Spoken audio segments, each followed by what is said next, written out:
Record companies used to tell us, just put 2 of these songs on this album and put a couple of them on the next album. He says, why should you put that many great songs on one album? When you lose somebody, you don't realize what you had until they're actually gone. And then it hurts so bad that you can hardly believe what's happening to you. You can't breathe, you can't sleep. It's just like all-consuming. That kind of pain isn't good, but it's necessary to feel it and understand what it is. Alexis on Fire, Papa Roach, Wolf Mother, Chris Cornell, Fall Out Boy, Lily Allen, Korn, Deftones. and you're watching the Adlercast. You know, there's not very many people on planet Earth that can pull off wearing very tight red leather pants. I'll be honest with you, I've tried and I've failed. I'm not too proud to admit that. But with Michael gone now, rest in peace, there's really only one man that I can think of that can pull that look off and make it look good. And I'm not talking about 30 years ago, I'm talking about today. My name is Brian Adler, and I have got the extreme pleasure of showing you an interview that I did with an icon, a rock legend, the lead singer, the frontman, the predominant songwriter for the band Loverboy. Here's Mike Reno for you on the Adlercast. I want to talk to you about the song Stranded. This is a deeply personal song for you, and I wonder if you could tell us a bit of the backstory and then walk us through the song. Stranded was the song that kind of broke my writer's block.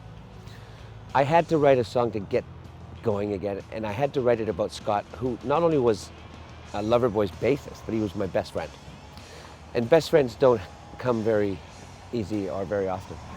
Sometimes you only get a best friend once in your whole life. And now I look back on it and I feel lucky to have known him for 20 odd years, even though he's gone. And I wrote that song about how I felt stranded alone here without my best friend. And I wrote it about how painful it is and how painful it was for me, and it still is. You know, every day I think about it. Songwriting's like poking yourself in the eye with a pen because it hurts, but you gotta do it because that's what you do. Songwriting's the hardest part. So you just like force yourself, like I need to write about this and I'm gonna get through this. I'm gonna get through writing this song. And it hurt, because what you have to do, if you really want it to be a song that catches people, that means something, it has to be real. Mm-hmm. In order for something to be real, you have to be sincere about what you're saying. When you lose somebody, you don't realize what you had until they're actually gone. And then it hurts so bad that you can hardly believe what's happening to you.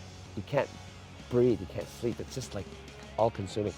That kind of pain isn't good, but it's necessary to feel it and understand what it is. And since we've written this, that particular song, people have come to us and said, man, that's how I felt when my dad died, or when my mom died, or my best friend from school, or you know what? It's a real song and people can really relate to it, and that's what it's all about in my book, is to write songs that are real. You know, the record company basically got what they deserved, and by not being fair, they lost the game.